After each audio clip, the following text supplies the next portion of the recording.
Hello दोस्तों, आज इस वीडियो में हम लोग क्लास 10th के मैथ्स का 2023 का दूसरा सेट सॉल्व करेंगे। सेट नंबर है 822 DW। सबसे पहले इसमें दिया हुआ है बहुविकल्पीय प्रश्न। पहला लिखा है कि निम्नलिखित संख्याओं में परिमेय संख्या बताना है। तो परिमेय संख्या होती है जिसको हम P अपॉन Q के रूप में लिख सकते हैं। इसमें 0.1 ये भी अपरिमेय संख्या है, ये अंडर रूट 3 है। अगर इसका हम निकालेंगे रूट तो ये दशमलव आएगा, 1.732 ऐसे कटता नहीं है। और इसमें अंडर रूट 9 है, अगर 9 का निकालते हैं वर्गमूल तो यह आ जाएगा 3। 3 क्या है? परिमेय संख्या, तो पहले का आंसर हो जाएगा ए। दूसरा दिया कि एक समीकरण युग x प्लस वाई बराबर 10 और x माइनस वाई बराबर 4 का हल बताना है। x प्लस वाई बराबर दिया हुआ है 10 और x माइनस वाई बराबर है 4। हल निकालने के लिए दोनों को जोड़ देते हैं, y से y कट गया, 2x बराबर हो गया 14, तो x बराबर निकल जाएगा, 2 से 14 को भाग दे देंगे 7, x का मान 7 निकल गया। अब x का मान रख देंगे समीकरण 1 में। समीकरण 1 है x प्लस वाई बराबर 10, x का मान 7 है, तो 7 प्लस वाई बराबर 10 होगा। 7 को ले जाएंगे दाएं साइड, घटा देंगे 10 में से, तो वाई बराबर हो जाएगा 3। तो एक्स बराबर 7 और वाई बराबर 3, तो इसका आंसर हो जाएगा बी। तीसरा दिया कि बिंदु 5, 9 की वाई एक्स से दूरी, ये हम लोग का हो गया एक्स अक्ष, वाई है। तो इसमें बिंदु दिया 5, 9 जो किस में आएगा? पहले चतुर्थांश में आएगा, 5 और 9 है।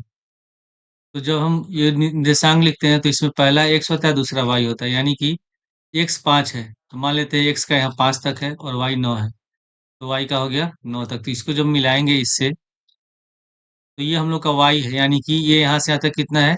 9 है, और ये यहाँ से कितना है? 5 है। तो बताना है कि जो ये बिंदु है 5,9, इसका वाई एक्स से दूरी तो कितना हो जाएगा? 5 मात्रक होगा। इसका आंसर हो जाएगा सी। चौथा दिया है कि यदि एक संदिबाहु समकोण त्रिभुज की भुजा 5√2 सेमी हो तो इसे कर्ण की लंबाई बताना है। समद्विबाहु समकोण त्रिभुज कहते हैं ऐसा त्रिभुज, समकोण त्रिभुज जिसकी ये दो भुजाएं बराबर होती हैं और ये तीसरी भुजा होती है, इसको हम कहते हैं कर्ण। तो ये भी दिया हुआ है 5√2 और ये भी है 5√2। तो अगर ये कर्ण है, इसको मान लेते हैं ये लंब और ये है आधार। तो पाइथागोरस प्रमेय से होता है कर्ण स्क्वायर बराबर लंब स्क्वायर प्लस आधार स्क्वायर। तो स्क्वायर हटाएंगे तो हो जाएगा रूट, तो कर्ण बराबर अंडर रूट, लंब भी है 5√2 का होल स्क्वायर लिख देंगे, और आधार भी है 5√2, इसका भी होल स्क्वायर हो गया। तो इसमें 5 का होल स्क्वायर 25, √2 का होल स्क्वायर तो 25 दूनी 50, ये भी 50 हो जाएगा। 50 और 50 जोड़ेंगे 100, और 100 का वर्गमूल होता है 10। इसका आंसर हो जाएगा 10 मात्रक। तो चौथा का आंसर हो जाएगा ये। पांचवा में दिया है कि sine square 18 degree minus cos square 72 degree का मान ज्ञात कीजिए। तो जो ये क्वेश्चन है ये हमारे सिलेबस में नहीं है, तो इसको हम लोग सॉल्व नहीं करेंगे। क्वेश्चन नंबर 6 है, लिखा है कि किसी धनात्मक सम पूर्णांक p के लिए प्रत्येक धनात्मक विषम पूर्णांक का रूप क्या होगा। जैसे क्वेश्चन में दिया हुआ है कि p क्या है? धनात्मक सम पूर्णांक है। जैसे मान लेते हैं 4 है, धनात्मक सम संख्या है, 6 है, 8 है, ये सब सम संख्या है। तो अगर 4 के बाद हमको निकालना है, ये मान लेते हैं 5 है, 6 है, 7 है, तो 4 के बाद विषम कब आएगा? जब इसमें हम एक जोड़ेंगे, 4 में एक जोड़ेंगे तभी 5 होगा। तो अगर p इसमें दिया हुआ है सम पूर्णांक है, p सम है, तो अगला संख्या विषम लाने के लिए हम p में कितना जोड़ेंगे? 1, यानी कि p+1 हमारा आंसर होगा। छठवें का आंसर हो जाएगा बी। क्वेश्चन नंबर 7 में दिया है कि यदि संख्याओं 7, 8, x, 11 और 14 का माध्य x है तो x का मान ज्ञात कीजिए। तो फॉर्मूला होता है समांतर माध्य बराबर संख्याओं का योगफल, या इसको हम लिख सकते हैं प्रेक्षणों का योगफल बटे प्रेक्षणों की संख्या। प्रेक्षणों की संख्या। तो क्वेश्चन में माध्य कितना दिया है? माध्य इसमें है हम लोग का x माध्य है, तो इसके जगह हम लिख देंगे x बराबर संख्या हम लोग का है, सबको जोड़ देंगे 7 + 8 + x + 11 + 14। अब बटे प्रेक्षणों की संख्या गिन लेंगे कितना है, 1 2 3 4 5 है, तो 5 से भाग दे देंगे। अब हम 5 को ले आएंगे बाएं साइड, तो 5 में 1 से गुणा कर देंगे, तो हो जाएगा 5x बराबर, पहले जोड़ लेंगे 8 7 15, 15 और 11 हो जाएगा 26 और 14 40, 40 प्लस एक्स, एक्स को लाएंगे बाएं साइड, हो जाएगा 5x माइनस एक्स बराबर 40, घटा देंगे तो 4x बराबर हो गया 40, तो 4 से 40 भाग देंगे, 10 बार कटेगा तो x बराबर निकल गया 10, तो x का मान होगा 10। तो क्वेश्चन नंबर जो 7 है इसका आंसर हो जाएगा बी 10। 58 दिया कि यदि द्विघात समीकरण X square plus B X plus C के मूल समान हो तो सी का मान बताना है। तो जब भी मूल समान होते हैं तो जो व्युत्कर होता है वो होता है बी स्क्वायर माइनस 4ac बराबर 0। और इसे हमको सी का मान बताना है किसमें, ए और बी के पद में। तो इसके लिए हम क्या करेंगे, जो ये -4ac है इसको ले जाएंगे हम लोग दाएं साइड, तो प्लस हो जाएगा, तो बी स्क्वायर बराबर हो जाएगा 4ac। और आंसर हमको बताना सी, सी में तो हम सी को रहने देंगे दाएं साइड और 4a को ले जाते हैं बाएं साइड, तो हो जाएगा बी स्क्वायर बटे 4a बराबर सी। हम लिख सकते हैं सी बराबर बी स्क्वायर बटे 4a। तो इसका आंसर हो जाएगा डी। क्वेश्चन नंबर 10 है, क्वेश्चन नंबर 9 लिखा है कि दिए गए चित्र में यदि AD बराबर x प्लस 3, DB बराबर 3x प्लस 19, AE बराबर x और इसी बराबर 3x प्लस 4 सेमी है और D समांतर BC है, तो x का मान ज्ञात कीजिए। तो थेल्स प्रमेय होता है, थेल्स प्रमेय उसको कहते हैं बीपीटी प्रमेय। मान लेते हैं ये त्रिभुज है हम लोग का, ABC त्रिभुज है और ये भुजा इसके समांतर है। तो थेल्स प्रमेय से ये होता है AD बटे DB बराबर AE बटे BC, ये होता है। तो क्वेश्चन पहले से दिया कि जो D है ये BC के समांतर है, तो हम क्या तब लिख सकते हैं, इसमें हम लिख सकते हैं तब ये AD बटे DB बराबर AE बटे BC। अब AD बराबर इसमें कितना दिया है, AD बराबर है हम लोग का x प्लस 3, तो हम x प्लस 3 लिख देंगे, बटे DB है 3x प्लस 19 बराबर यही दिया हुआ है x और इसी है 3x प्लस 4। अब इसको हम गुणा करेंगे, तो 3x प्लस 4 को गुणा कर देंगे x प्लस 3 से और 3x प्लस 19 से गुणा करेंगे x से। तो हम यहाँ गुणा कर लेंगे, तो x से गुणा करेंगे 3x में 3x स्क्वायर, फिर x से गुणा करेंगे 4 में प्लस का 4x, फिर उसके बाद 3 से गुणा करेंगे 3 से 3x में, तो 3 तरीके 9x, और फिर 3 में गुणा करेंगे 4 में 3 चौके 12 बराबर। अब 3x प्लस 19 को ले जाते हैं दाएं साइड, तो x में 3x से गुणा करेंगे 3x स्क्वायर, और उसके बाद 19 को x में गुणा करेंगे तो ये हो जाएगा हम लोग का 19x। तो इसमें हम लोग का 3x स्क्वायर से 3x स्क्वायर कट गया, तो हो जाएगा 9 4 13, 13x और प्लस 12 बराबर 19x। 13 को ले जाते हैं हम लोग दाएं साइड, तो हो जाएगा 12 बराबर 19x माइनस 13x, घटाएंगे बचेगा हम लोग का 6, तो 12 बराबर हो गया 6x। तो x बराबर हो जाएगा 12 बटे 6, 6 से 12 कट गया 2 बार में, तो x का मान निकल जाएगा 2। क्वेश्चन नंबर 10 है, इसमें लिखा है कि 1 से 10 तक की धनात्मक सम संख्याओं का समांतर माध्यम को निकालना है। तो संख्या हम लिख लेंगे पहले 1 से 10 तक, 1 2 3 4 5 6 7 8 9 10। और इसमें हमको लिखना है 1 से 10 तक धनात्मक सम संख्या। तो सम संख्या कौन कौन सी हो जाएगी, 2 होगा, 4 6 8 और 10। इसमें लिखा है 1 से 10 तक, यानी कि 1 से 10 तक जितने भी संख्या आएंगी सबको लिखेंगे, उसके बीच की संख्या नहीं लिखेंगे। अभी हमको निकालना है इसका समांतर माध्य। तो फॉर्मूला होता है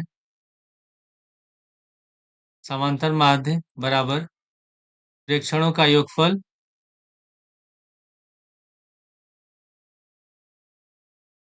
बटे प्रेक्षणों की संख्या।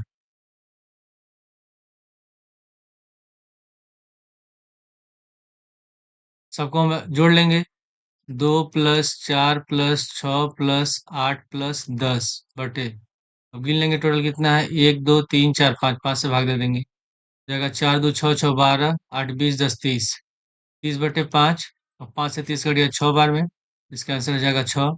तो 11 का 10वें का आंसर होगा डी। क्वेश्चन 11 दिया कि संख्या 156 का अभाज्य गुणनखंड क्या होगा।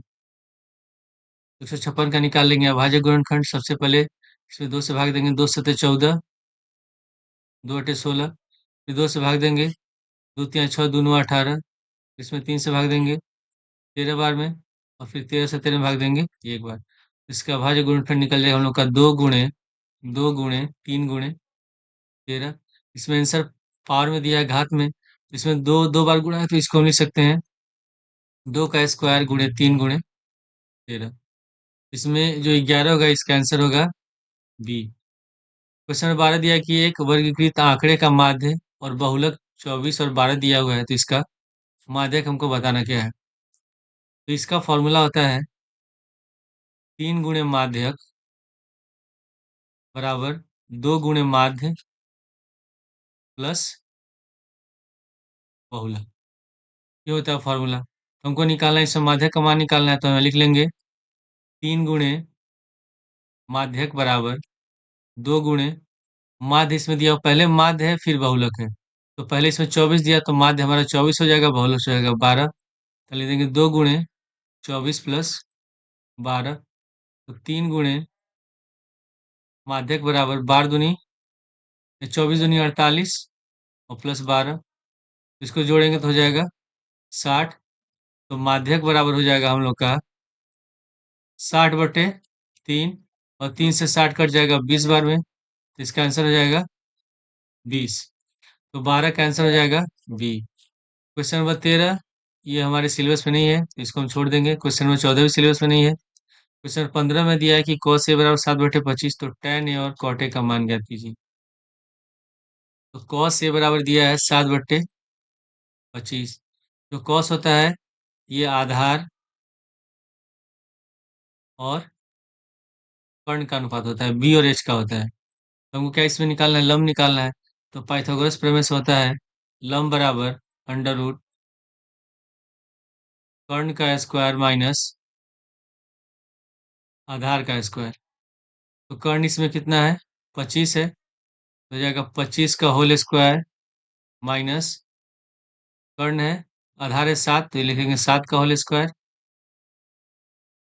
25 का होल स्क्वायर हो जाएगा 625, और माइनस 7 का होल स्क्वायर होता है 149 होगा। 625 में से 49 घटाएंगे तो हो जाएगा 576, और 576 का वर्गमूल होता है 24। तो हमको निकालना है tan a, तो tan बराबर होता है लंब बटे आधार। तो लंब हमारा है निकला है 24 और आधार है 7। फिर कॉट निकालेंगे, कॉट जो कॉट होता है ये tan का उल्टा होता है, तो हो जाएगा हम लोग का 7/24। ठीक है, अब हमको निकालना है इन दोनों का योगफल। तो हमें लिख लेंगे tan a बराबर हम लोग का है 24/7 और प्लस कॉट a है 7/24। इसका एलसीएम निकालेंगे, तो हम क्या करेंगे, इसमें 24 में 7 से गुणा कर देंगे।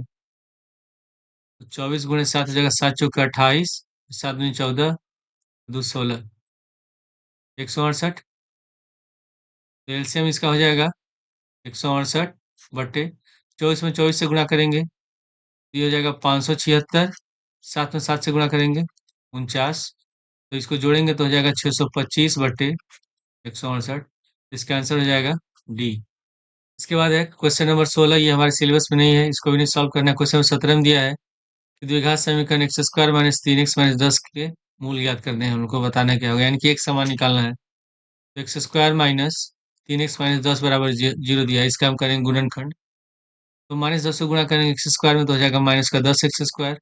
अब बीच वाला पद है 3x, इसको दो पदों में इस प्रकार तोड़ेंगे कि जोड़ने घटाने पर 3x हो जाए और गुणा करने पर कितना आ जाए, 10 हो जाए। तो 5 में 2 से गुणा करेंगे, 5 दूनी 10, और 5 में से 2 घटाएंगे बचेगा 3। इसको हम लिख देंगे x² माइनस का 5x प्लस 2x माइनस 10 बराबर 0। इन दोनों में से हम x कॉमन ले लेंगे, x कॉमन लेंगे तो हो जाएगा x - 5 इसमें से प्लस का 2 कॉमन ले लेंगे, x माइनस 5 बराबर 0। एक ब्रैकेट में हो जाएगा हम लोग का x माइनस 5 और एक ब्रैकेट में लिखेंगे x प्लस 2 बराबर 0। एक बार x माइनस 5 को 0 के बराबर लिखेंगे, एक बार x प्लस 2 को 0 के बराबर लिखेंगे। तो हम लिख देंगे x माइनस 5 बराबर 0 या x प्लस 2 बराबर 0। तो माइनस 5 को ले जाएंगे दाएं साइड तो प्लस हो जाएगा, तो x बराबर 5 हो गया। या प्लस 2 को ले जाएंगे दाएं साइड तो माइनस हो जाएगा, तो x बराबर -2। इसका आंसर हो जाएगा हम लोग का 5 और -2, तो 17 का आंसर हो गया बी। क्वेश्चन नंबर 18 दिया है कि यदि समतल मैदान पर एक मीनार की छाया की लंबाई उसकी ऊंचाई की √3 गुनी है तो सूर्य का उन्नयन कोण बताना है। मान लेते हैं ये हम लोग का मीनार है और ये इसकी परछाई हो गई। का नाम देते हैं ए बी सी। और इसमें लिखा है कि मीनार की छाया की लंबाई उसकी ऊंचाई की √3 गुनी है। तो अगर हम ऊंचाई को एच मान लेते हैं तो छाया कितना हो जाएगा, √3 गुणा यानी कि √3h। हमको निकालना है इसमें इसका उन्नयन कोण यानी कि थीटा। उन्नयन कोण क्या होता है कि जब हम किसी वस्तु को नीचे से ऊपर की ओर देखते हैं तो उन्नयन कोण बनता है, और जब ऊपर से नीचे की ओर देखते हैं तो बनता है एंगल ऑफ डिप्रेशन। तो पहले इसमें थीटा दिया हुआ है, तो कोण के सामने हो जाएगी लंब हो जाएगी, आधार हो जाएगा। तो tan थीटा बराबर होता है लंब बटे आधार यानी कि ए बी बटे बी सी। तो tan थीटा बराबर हम लिख देंगे एच बटे √3h। एच कट गया, कितना हो गया 1 बटे √3, और 1 बटे √3 tan में होता है 30 डिग्री। तो tan थीटा बराबर tan 30 degree, theta theta cancel हो गया, सॉरी tan से tan कैंसिल हो गया, तो थीटा बराबर हो जाएगा 30 डिग्री। तो 18 का आंसर हो जाएगा सी। इसके बाद क्वेश्चन नंबर 19 भी हमारे सिलेबस में नहीं है, क्वेश्चन नंबर 20 को भी नहीं करना है। इसके बाद दिया है खंड ब वर्णात्मक प्रश्न। पहला लिखा है कि द्विघात समीकरण 4x² माइनस 6x प्लस 5 बराबर 0 का व्युत्कर ज्ञात कीजिए, फिर इसके मूलों की प्रकृति ज्ञात कीजिए। तो द्विघात समीकरण जो हमारा दिया है ये दिया हुआ है 4x² माइनस 6x प्लस 5 बराबर 0। तो जब भी हम इसका व्युत्कर निकालते हैं तो इसकी तुलना करते हैं हम लोग x² plus bx plus c बराबर 0 से। इसमें x² की जगह a है तो इसमें x² की जगह 4 है तो a बराबर लिख देंगे 4। फिर इसमें x के बगल में b से गुणा किया गया, इसमें x के बगल में -6 है तो b बराबर हो जाएगा -6 और c बराबर हो गया 5। तो हम निकालेंगे व्युत्कर।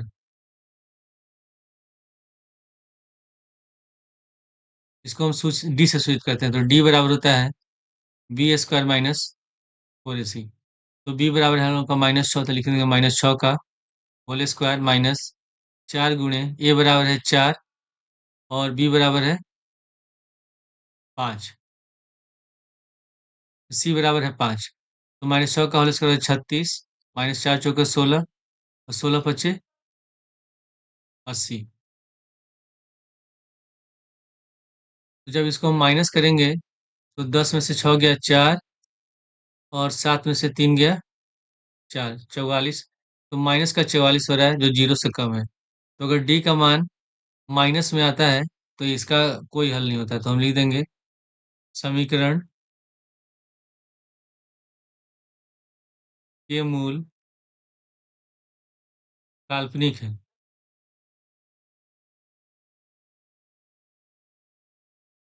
क्या होता है कंडीशन कि अगर d का मान 0 से ग्रेटर देन 0 यानी कि प्लस में आए, जैसे 1 2 3 ऐसे आता है प्लस में, तो जो मूल होते हैं मूल असमान तथा वास्तविक होते हैं।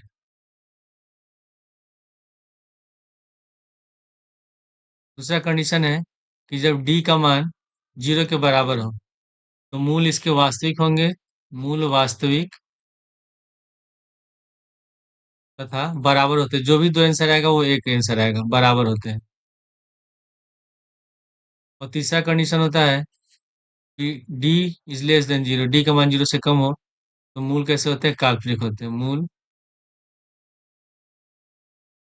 काल्पनिक होते हैं। इसके बाद इसमें क्वेश्चन नंबर जो बी है इसमें स्टार लगा, ये भी हमारे सिलेबस में नहीं है, इसको हम नहीं करेंगे। क्वेश्चन नंबर सी में लिखा है कि यदि cos a माइनस बी बराबर √3/2 और sin a प्लस बी बराबर √3/2 और इसमें जो a प्लस बी का मान है वो 0 से बड़ा है और 90 के बराबर या 90 से छोटा है तो, और इसमें लिखा है कि A is greater than B, A B से बड़ा है, तो और बी का मान ज्ञात कीजिए। तो पहला इसमें दिया हुआ है कि कॉस ए माइनस बी बराबर अंडर रूट का 3/2। तो कॉस में जो अंडर रूट 3/2 होता है, ये कॉस 30 डिग्री का होता है। तो अगले स्टेप में हम लिख देंगे यहाँ कॉस ए माइनस बी बराबर कॉस 30 डिग्री।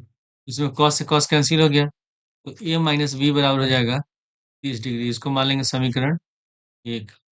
फिर दूसरा दिया हुआ है कि पुनः साइन ए प्लस बी बराबर अंडर रूट 3/2।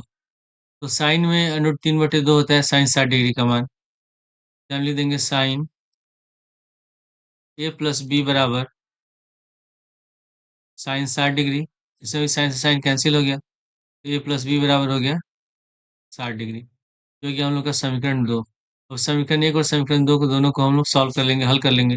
या माइनस बी है या प्लस बी है, तो 1 और 2 को जोड़ेंगे तो बी कैंसिल हो जाएगा। समीकरण 1 तथा समीकरण 2 को जोड़ने पर समीकरण 1 हम लोग का ए माइनस बी बराबर 30 डिग्री, और समीकरण 2 है ए प्लस बी बराबर 60 degree. Minus B plus B cancel हो गया, ए और ए हो जाएगा 2a बराबर 90। तो ए बराबर हो गया हम लोग का 90/2। 2 से 90 कट गया 45 बार में। ए का मान निकल गया हम लोग का 45 डिग्री। अब ए का मान हम रख देंगे समीकरण 2 में, तो बी निकल जाएगा। समीकरण 2 दिया है कि ए प्लस बी बराबर है 60 डिग्री। ए का मान रखेंगे 45 डिग्री प्लस बी बराबर 60 डिग्री। बी बराबर 60 डिग्री माइनस 45 डिग्री तो घटाएंगे, हो जाएगा 15 डिग्री। ए का मान निकल गया, ए बराबर है 45 डिग्री और बी बराबर है 15 डिग्री। क्वेश्चन नंबर डी है, लिखा है निम्नांकित बारंबारता बंटन का माध्य ज्ञात कीजिए। लिख लेंगे वर्ग अंतराल और बारंबारता। वर्ग अंतराल इसमें दिया हुआ है 40 से शुरू है, 40 से 45, 45 से 50। पहले हम इसमें लिख लेंगे 55 से 60, उसके बाद 60 से 65, 65 से 70, 70 से 75। इसके बाद फिर हम लिख लेते हैं इसमें बारंबारता। बारंबारता को हम सूचित करते हैं स्मॉल एफ से। तो जब भी हम माध्यक निकालते हैं, माध्यिका निकालते हैं, माध्यक को हम लोग माध्यिका भी कहते हैं। तो अगर हम माध्यक या माध्यिका निकाल रहे हैं तो हमेशा सबसे पहले हम निकालते हैं संचयी बारंबारता।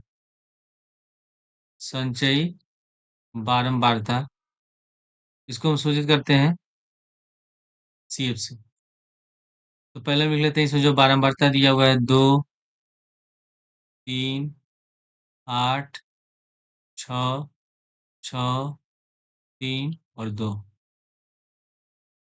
अब निकालेंगे संचयी बारंबारता, तो सबसे पहले लिखेंगे 2, इसके बाद 2 में जोड़ेंगे 3, तो 3 2 5, फिर 5 में जोड़ेंगे 8, 8 5 13, फिर 13 में जोड़ेंगे 6, तो हो जाएगा 19, फिर 19 में 6 को जोड़ेंगे 25, फिर 25 में 3 को जोड़ेंगे 28, फिर 28 में 2 को जोड़ेंगे 30।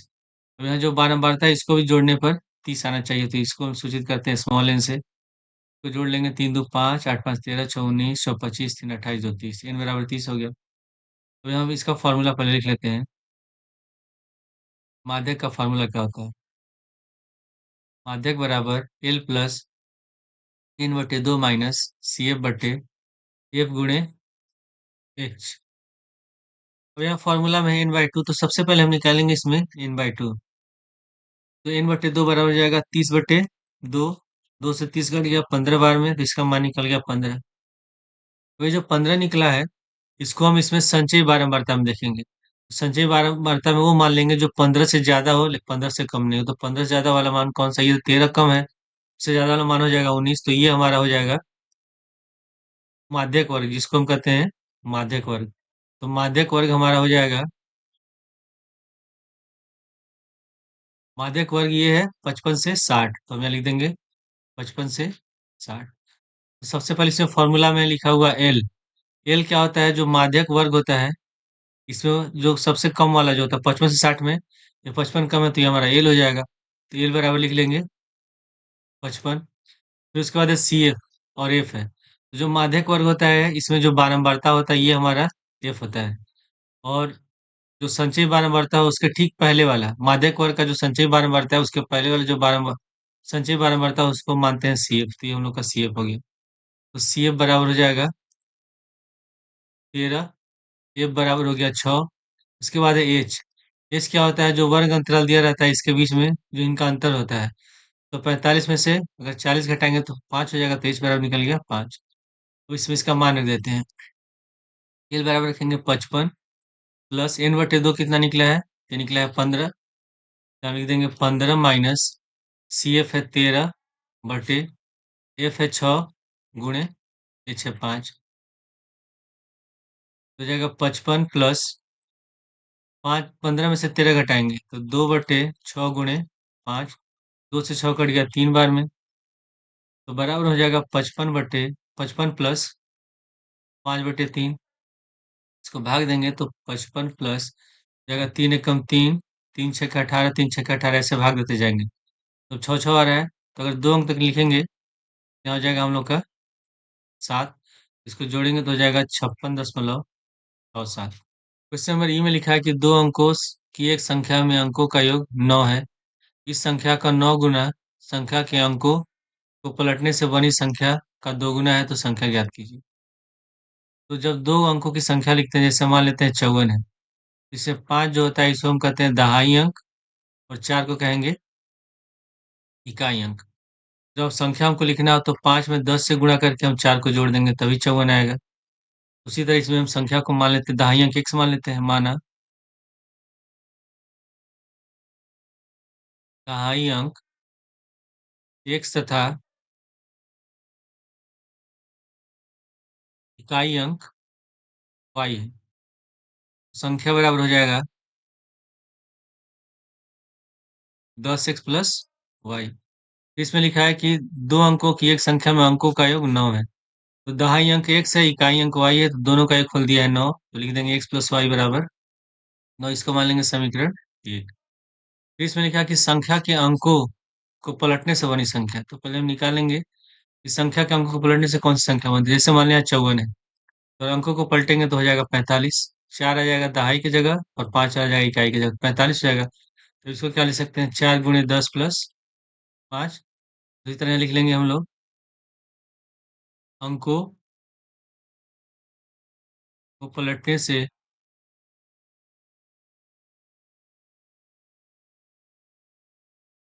प्राप्त नई संख्या। इसमें y हो जाएगा 10 से पास चला जाएगा, x यहाँ जाएगा, तो हो जाएगा हम लोग का 10y प्लस x। ठीक है, अब लिखेंगे प्रश्नानुसार। इसमें लिखा है कि इस संख्या का 9 गुना, मतलब जो हमारी संख्या है, संख्या कौन सी है? 10x प्लस वाई, तो इसका 9 गुना, तो 9 गुणे 10x प्लस वाई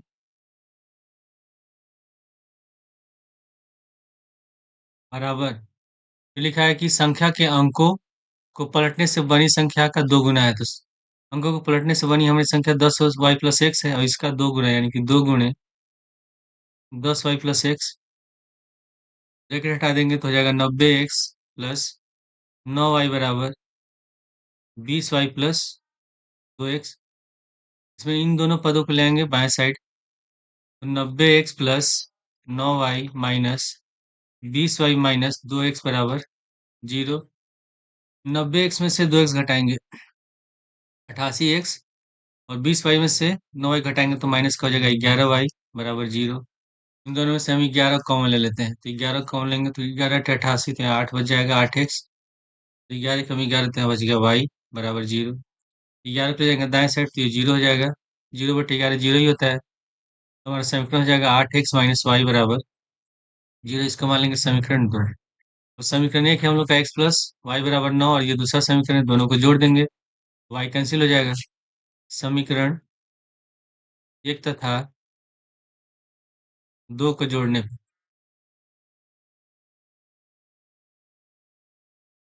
समीकरण 1 है हमारा x प्लस वाई बराबर 9, और समीकरण 2 है 8x माइनस वाई बराबर 0। तो जोड़ेंगे तो y से y कैंसिल हो गया, 8x और x हो जाएगा 9x बराबर 9। x बराबर 9 से 9 कट गया एक बार में, तो x का मान निकल गया 1। अब x का मान रख देंगे समीकरण 1 में, तो y निकल जाएगा। x का मान समीकरण 1 में रखने पर, समीकरण 1 है x प्लस वाई बराबर 9, x बराबर निकला है 1, तो x प्लस वाई बराबर हो जाएगा 9, y बराबर 9 में से घटाएंगे 8। तो हमको निकालना है संख्या, तो हमारी संख्या कौन सी है? हमारी संख्या है 10x प्लस वाई। हम निकाल लेंगे संख्या, संख्या बराबर हम लिख देंगे 10x प्लस वाई। x का मान निकला 1, तो 10 गुणे 1 प्लस वाई का मान निकला 8। 10 एकम 10 प्लस 8 हो जाएगा 18, ये हमारा आंसर है। क्वेश्चन नंबर एफ दिया है कि निम्नलिखित आंकड़ों का बहुलक ज्ञात कीजिए। तो ये दिया हुआ है वर्ग अंतराल, उसके बाद दिया है बारंबारता। पहले लिख लेते हैं वर्ग अंतराल, 0 से 10, 10 से 20, 20 से 30, 30 से 40, 40 से 50, 50 से 60, 60 से 70 और 70 से 80। इसके बाद दिया हुआ है इसमें बारंबारता, 7, 14, 13, 12, 20, 11, 15, 8। अब पहले हम लिख लेते हैं यहाँ बहुलक का फॉर्मूला। फॉर्मूला होता है बहुलक बराबर L plus F1 minus F0 बटे 2F1 minus F0 minus F2 गुणे H। तो इसमें हमको निकालना है कौन सा हमारा बहुलक वर्ग होगा। तो 12, जिसमें यहाँ बारंबारता दिया हुआ है, जिस अंक की जिसका सबसे ज्यादा अधिक बारंबारता हो तो वही हमारा बहुलक वर्ग होता है। तो सबसे अधिक बारंबारता 20 है, तो ये हमारा बहुलक वर्ग है। तो बहुलक वर्ग हो जाएगा 40 से 50, यहाँ लिख देंगे बहुलक वर्ग बराबर 40 से 50। अब इसमें जो हमारा ये बहुलक वर्ग में जो ये बारंबारता है, ये हम लोग का होता है F1। इसके ठीक पहले वाला जो 12 ये हो जाएगा F0, और F1 के बाद वाला होता है F2। और L होता है जो 40 से 50 में दिया है जो वर्ग अंतराल, इसमें जो कम वाला मान होता है ये हमारा L होता है। और उसके बाद फॉर्मूला में H है, H होता है वर्ग अंतराल के बीच जो इसके बीच का अंतर है, समय 10 का अंतर है, तो H बराबर 10 हो जाएगा। L बराबर हम लिखेंगे 40, F0 बराबर है 12, F1 बराबर है 20, और F2 बराबर है 11, और H बराबर है, इसमें इसका मान रख देंगे। तो एल का मान है हम लोग का 40 प्लस F1 है 20 माइनस F0 है 12 बटे 2 गुणे F1 है 20 माइनस F0, F0 है 12 और F2 है 11, और गुणे H का मान लिख देंगे हम लोग 10। तो बराबर हो जाएगा 40 प्लस 20 में से 12 घटाएंगे 8 बटे 20 दूनी 40 माइनस 12 और 11 हो जाएगा, माइनस में दिया है तो 23 गुणे 10।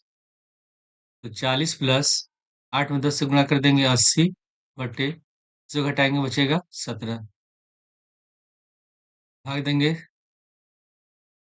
इसको तो हो जाएगा 17 चौके 68,